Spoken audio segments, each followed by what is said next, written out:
রবির সকালে উত্তর অভিমুখে মুখ্যমন্ত্রী ডক্টর মানিক সাহা রেলে ধর্মনগরে পৌঁছালেন। মুখ্যমন্ত্রী শিওরে ধর্মনগর বিধানসভা কেন্দ্রের উপভোট, পাশাপাশি রয়েছে পাহাড় ভোট। ফলে এখন শাসক দলের বড় শরিক বিজেপির শিরে সংক্রান্তি।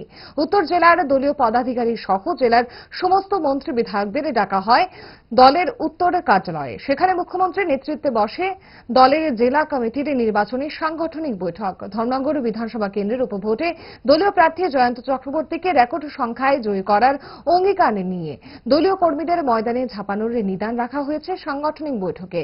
কিভাবে প্রচার, কোথায় জোর দেওয়া হবে প্রচারের গতিতে, সব নিয়ে দলীয় কর্মীদের মার্গদর্শন করিয়েছেন মুখ্যমন্ত্রী ডক্টর মানিক সাহা। মুখ্যমন্ত্রীকে নিয়ে কোথায় কোথায় বড় সমাবেশ চাইছে দলের জেলা নেতৃত্ব, তাও খোলসা করা হয়েছে দলীয় সাংগঠনিক বৈঠকে।